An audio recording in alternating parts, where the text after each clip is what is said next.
शासननायक भगवान महावीर स्वामी की, मूल नायक देवादिदेव 1008 श्री आदिनाथ भगवान की, देवादिदेव 1008 श्री विमलनाथ भगवान की, परम पूज्य आचार्य गुरुवर श्री विद्यासागर जी महाराज की, आचार्य श्री समय सागर जी महाराज की, 3 कम 9 करोड़ मुनिराजों की।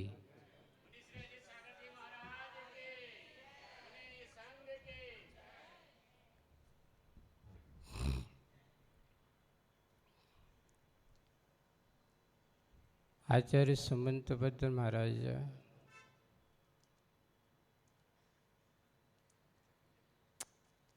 श्रद्धान की बात करते हैं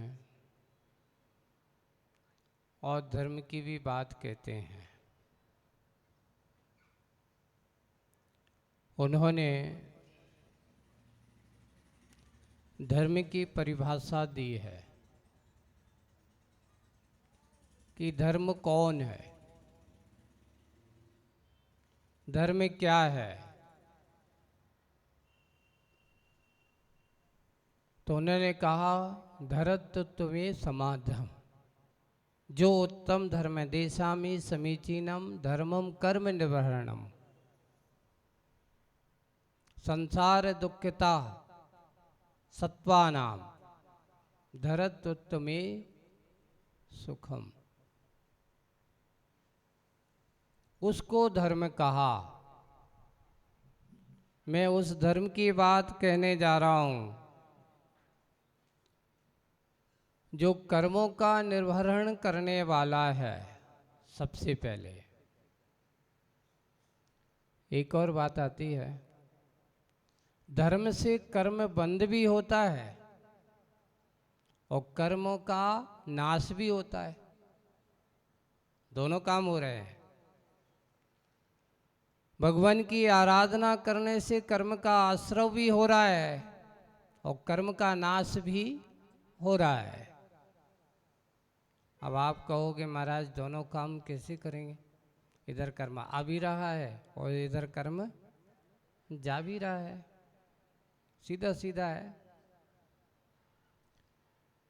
कि एक चीज देते हैं तो दूसरी चीज मिलती है। आप दुकानदार को पैसा देता है तो बदले में दुकानदार आपको क्या देता है, वस्तु देता है, आप जो चाह रहे हो। वैसे ही जब कोई आत्मा किसी भी जीव के बारे में अच्छे भाव के साथ सोचा करता है, उसके कल्याण की भावना सोचा करता है, तो सामने वाला करने वाले का कल्याण तो हो ही जाता है। वैसे ही धर्म की आत्माओं और धर्मात्माओं की आराधना करने वालों को सबसे पहले पाप कर्म का क्षय होता है। कौन सा कर्म किसका नाश होता है? पाप कर्म। और पुण्य कर्म का आश्रय होता है, यानी अच्छाई का आगमन और बुराई का गमन। जीवन में व्यक्ति हर कोई, जितना भी कोई भी व्यक्ति हो, कोई भी जीव हो, हर प्राणी एक ही चाहता है कि मेरे जीवन से बुराइयों का अंत हो और अच्छाइयों का आगमन हो। अब आप अच्छे को तो चाहते हो और बुरे से बचना चाहते हो। आज की नहीं है, प्रत्येक जीवात्मा की कहा कि ये जीव क्या है, सुख चाहें दुख ते भय बनते। ये जीव सुख तो चाहता है और दुख से किसका होता है, डरता है। आप सुख चाहते हो? बोले कि हाँ चाहते हैं। दुख का अंत करना चाहते हो? बोले कि करना चाहते हैं। किसी व्यक्ति से कहा गया कि एक काम करो, तुम्हारे लिए भरपूर दुख मिलेगा, तुम वहाँ चले जाओ, लेकिन इतना है पैसा तुम्हें चाहिए है, पर बहुत सारे कष्ट, तुम वहाँ तक पहुँच जाओ, तुम्हारा जीवन शेष रहा तो तुम्हारे लिए पैसा मिल जाएगा। लेकिन ये मौत की कहना चाहिए कि आपको जान हथेली पर रख कर के जाना पड़ेगा, तब आपको वो पैसा मिलेगा। तो वो कहेगा भाई ऐसा पैसा किस काम का कि मेरी जान जाए और पैसा आप कहो कि पैसा मिल जाए। ऐसा कोई भी व्यक्ति छोटा से छोटा गरीब से गरीब आदमी भी होगा तो वो भी अपनी जान सुरक्षित रख कर के पैसा पाने की कोशिश करता है। ऐसा तो नहीं कि जान चली जाए और पैसा मिल जाए, ऐसा कोई चाहता है क्या? मतलब जब मैं रहूंगा नहीं तो पैसा किस काम का? मैं यहाँ हूँ, मैं अगर यहाँ रहूँ तो पैसा मेरे लिए काम का है, और मैं रहूँ नहीं और तुम कहो कि पैसा मुझे मिल जाए तो किस काम का? एक कहावत है, लाख बची जान बची तो लाखों पाए। अपन जो कहते हैं अगर मेरी जान सुरक्षित है तो लाखों रुपया भी जाते हैं तो जाने दो, पर मेरी जान सुरक्षा, जीवन की सुरक्षा पहले आवश्यक है। एक बात है। दूसरी बात, यहाँ पर एक और दूसरी तरह से सोचते हैं, महाराज ये हमारे सोचने से ऐसा हो सकता है कि मेरी जान बचेगी, मेरी जान बचेगी तो मैं जीवित रहूँगा तो ये सब कुछ होगा।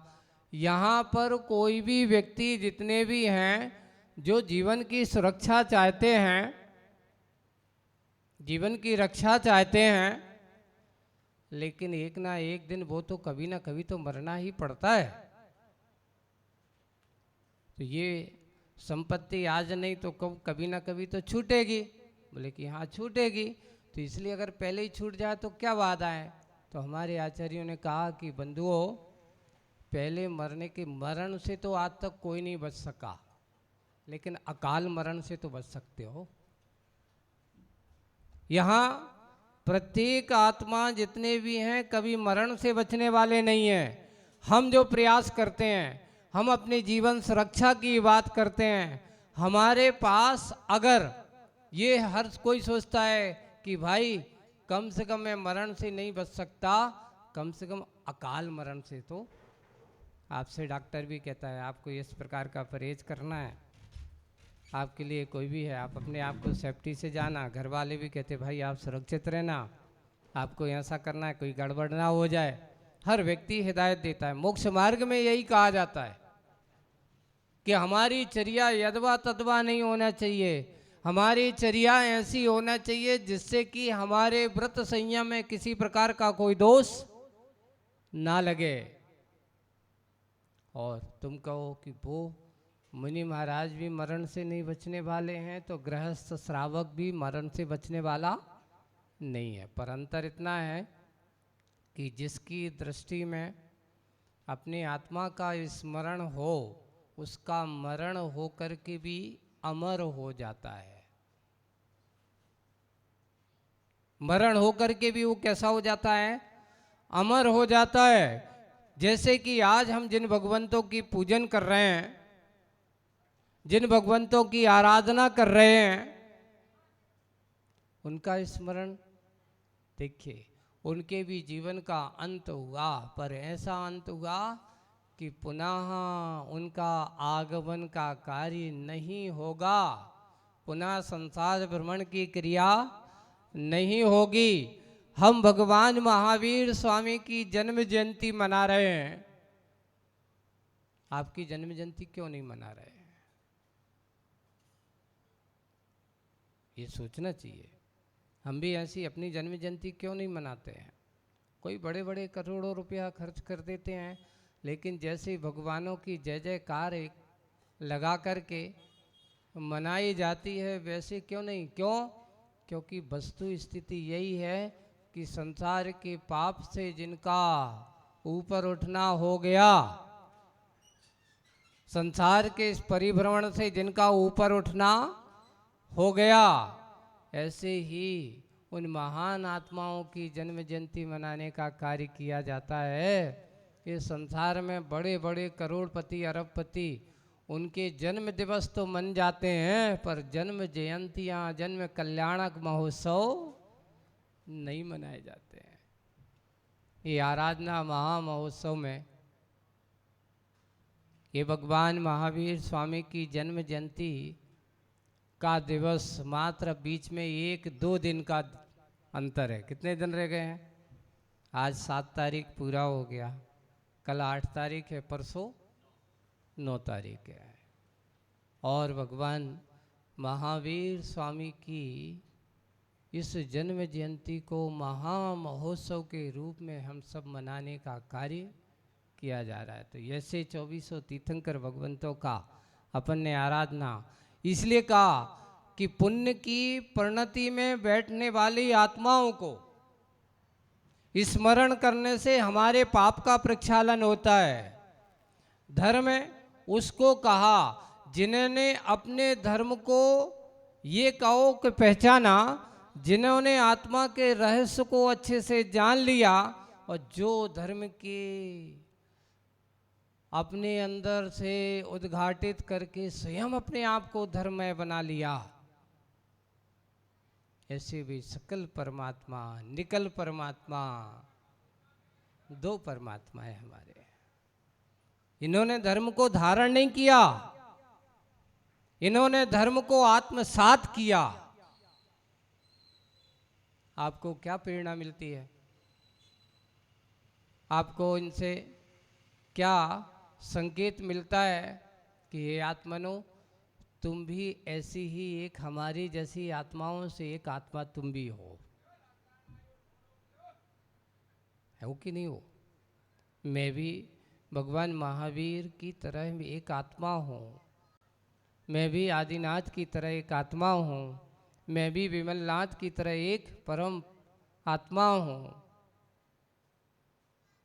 पर अंतर इतना है, वो आत्मा परमात्मा के रूप है, लेकिन अभी हमारी आत्मा किसके रूप में है हमें स्वयं पता नहीं है कि भगवान अभी मेरी आत्मा सद संस्कार से संस्कारित है कि नहीं है। आज हमारी आत्माओं की बड़ी विचित्रताएं हैं, संसार की इस विसंगतियों में पड़े हुए हैं। कल एक बहुत अच्छी बात चर्चा के दौरान एक व्यक्ति आया, और कल परसों भोपाल की बात है, बैठे थे और वहाँ पर एक व्यक्ति ने बड़ी अच्छी सी बात कही थी। महाराज ये बताओ, हम धर्म तो करते हैं, है ना, हम पूजन पाठ करते हैं, अभिषेक करते हैं, पर हमें इसे तात्कालिक इसका फल क्यों नहीं दिखाई देता? मैं यहां से जाता हूं और मुझे घर पर उसका फल दिखना चाहिए। तो मैंने उससे कहा कि ये बताओ, आप अगर भोजन करते हो तो भोजन पचाने के लिए कितना समय लगता है? कम से कम 7-8 घंटे तो 5-6 घंटे तो लगे ही जाते हैं। जब तुम्हारा अभी खाया हुआ और उसके लिए जो तुमने भोजन किया है और उसको 7 धातु के परिवर्तन होने में कम से कम महीनों लगते हैं, आज का खाया हुआ हो और आपकी जो प्रक्रिया चलते चलते उसको परिपाक, उसका प्रतिफल आप कहो कि यहाँ मैं भोजन करूं और वहाँ मैं एकदम तंदुरुस्त हो जाऊं, नहीं होता। उसका प्रतिफल देखने के लिए महीनों प्रतीक्षा करना पड़ती है।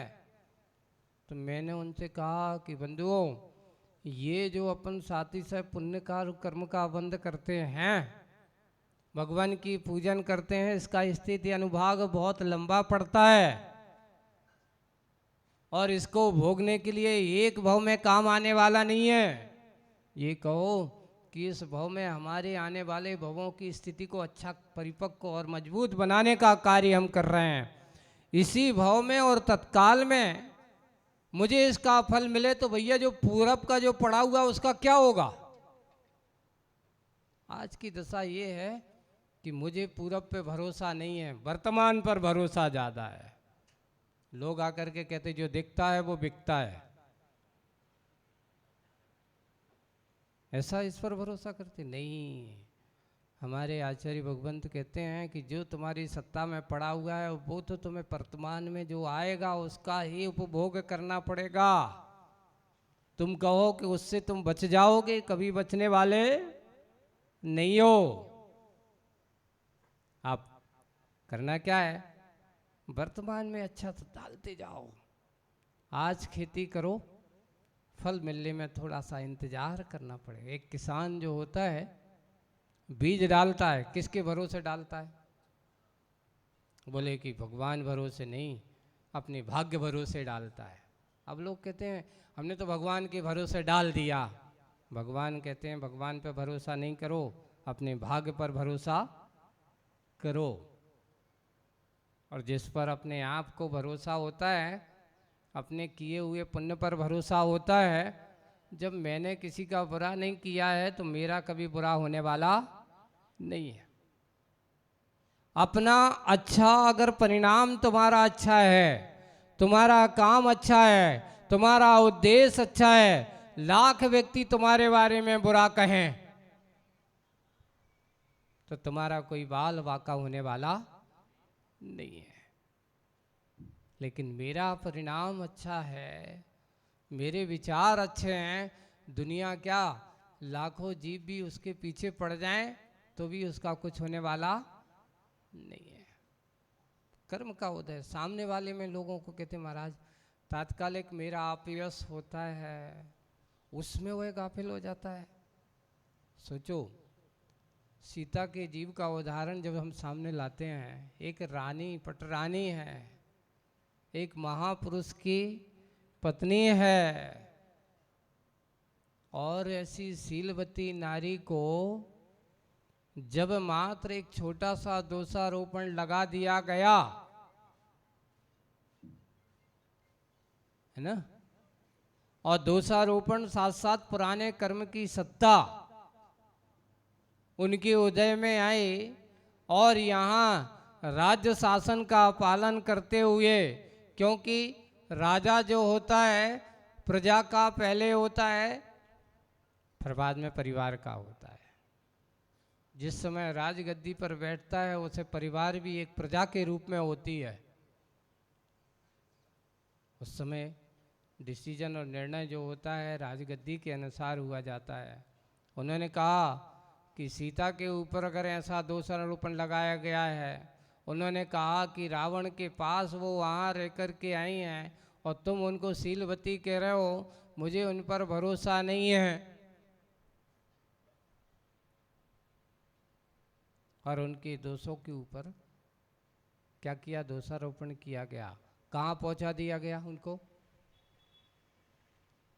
गर्भवती अवस्था में, जहाँ बहुत सबसे ज़्यादा आवश्यकता है, ऐसे समय पर कोई उनके साथ नहीं है। ऐसा समय भी कर्म के साथ ऐसा संयोग बनता है।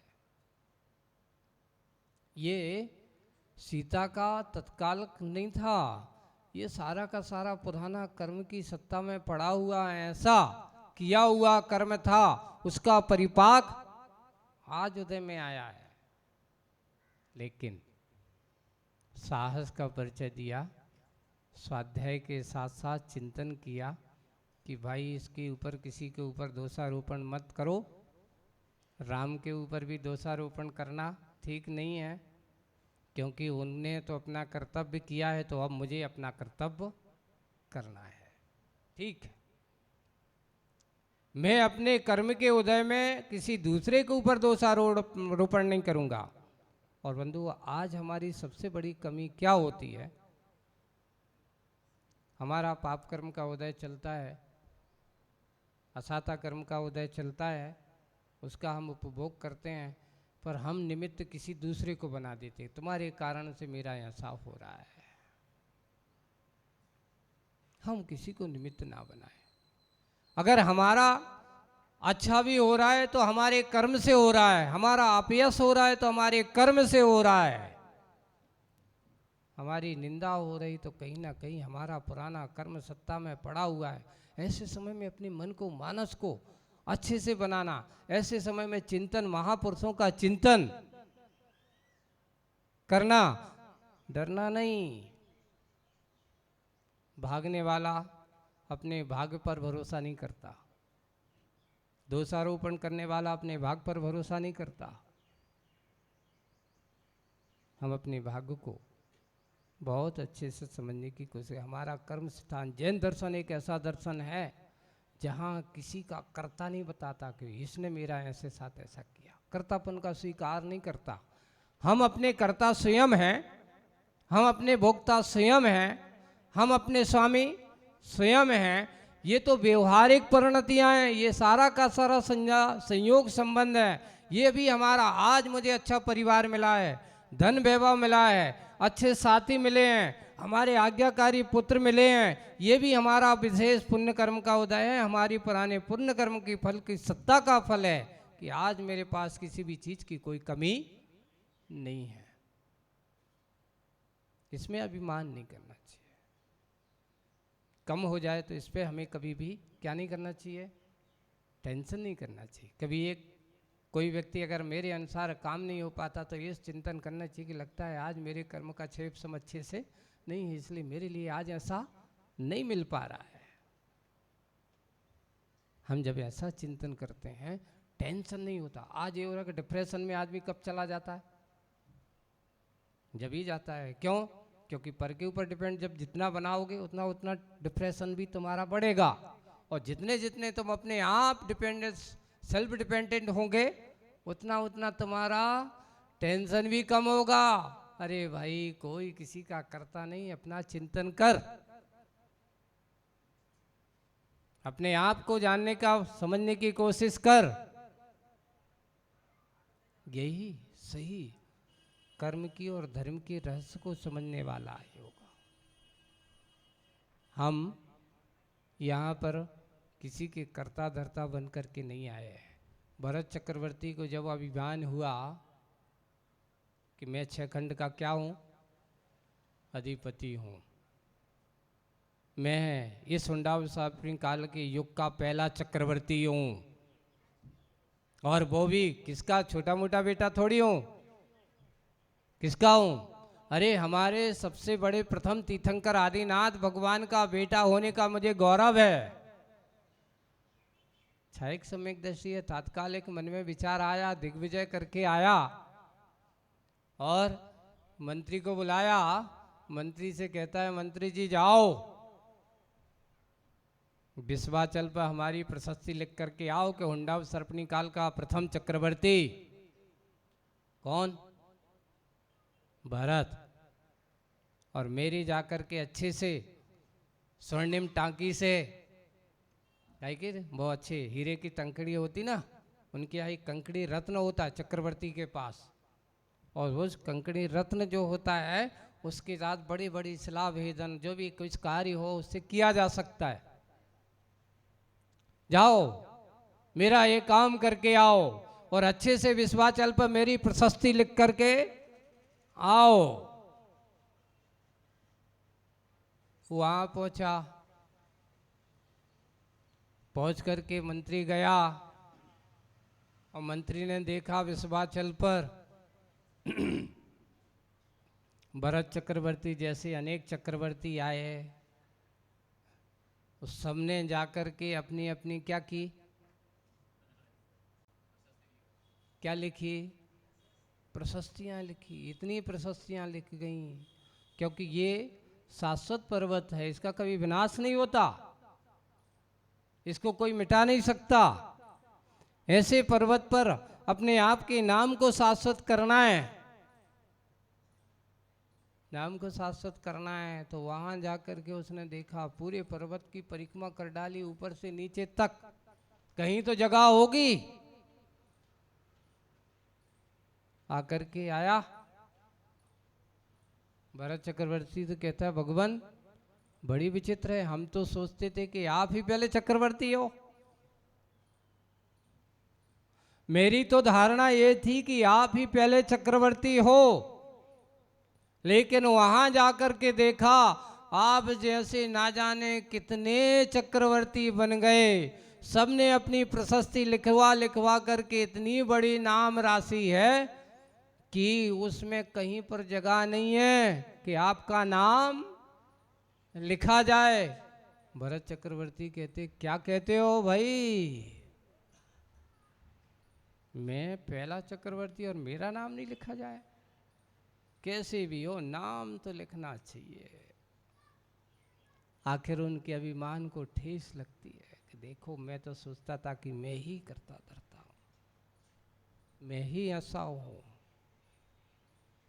इसलिए हम अपने आप को कभी भी, उस समय उनको भान तो हुआ लेकिन कह दिया मंत्री से जाओ आदेश का पालन करो, भलाई किसी दूसरे चक्रवर्ती की प्रशस्ति मिटाना पड़े पर भरत चक्रवर्ती की प्रशस्ति तो लिखाना है। वैराग की बात मन में बीज तो हो गई, कर्तापन की बुद्धि, एक अहम बुद्धि के मन में विचार कि मैं ही चक्रवर्ती हूं ना। इस संसार का ना कोई करता हुआ है ना कभी धरता होगा, न कभी इसका भोक्ता बनने वाला है।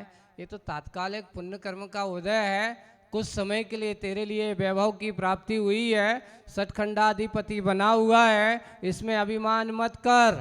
क्योंकि ये वैभव, ये संसार की संपत्तियां, ये पद आज तक किसी के ना हुए हैं, ना कभी किसी के होंगे, ना कभी किसी के होने वाले हैं। इसलिए अपने आप को हम सब अच्छे से विचार करते हुए और अच्छे चिंतन करते हुए धर्म के रहस्य को समझ लेना। धर्म वह है जो धारण करता है, आत्मसात करता है, और आत्मसात करके संसार के दुखों से उठा करके उत्तम सुख में जाकर के रख दे, उसका नाम धर्म है। इसलिए अपना कर्म करो, धर्म के मार्ग पर चलो।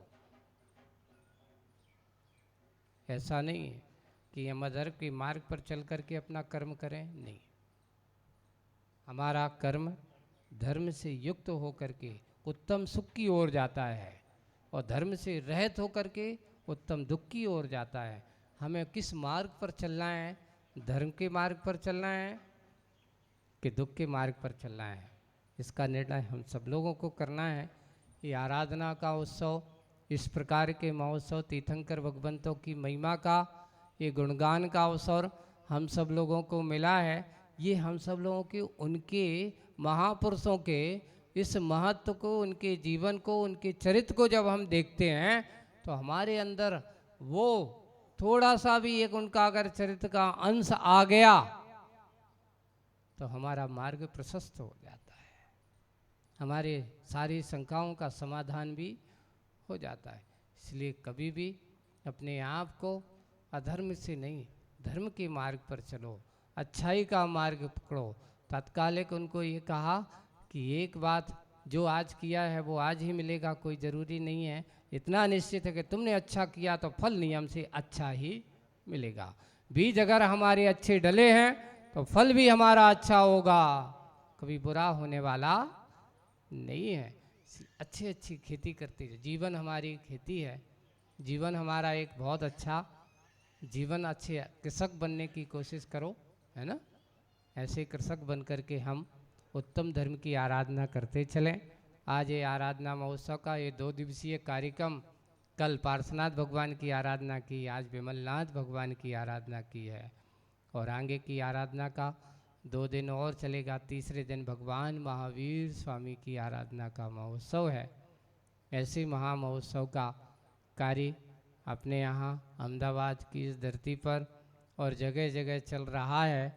आने वाले समय ऐसी पंचकल्याणक प्रतिष्ठा महोत्सव का महोत्सव भी आएगा, और फिर उसके बाद ज्ञान आराधना का कार्य भी होने वाला है ना। ज्ञान आराधना का भी कार्य होने वाला है। हम उस ज्ञान आराधना के कार्य में भी अपने आप को सहयोगी बनेंगे। एक और है, आप लोगों के पास सुविधाएं अच्छी हैं, है ना, सुविधाओं का सदुपयोग करो। आपके पास आए तो अच्छे करने की कोशिश करना। यहाँ से ये मत सोच लेना कि दूर होगा, आपके लिए कोई दूरी नहीं है। आप लोगों को, गाड़ी वालों को तो 10 मिनट में आप दुनिया के अहमदाबाद के किसी भी कोने में आधा घंटे से ज़्यादा नहीं लगेगा, है ना, कहीं भी पहुँच जाओगे।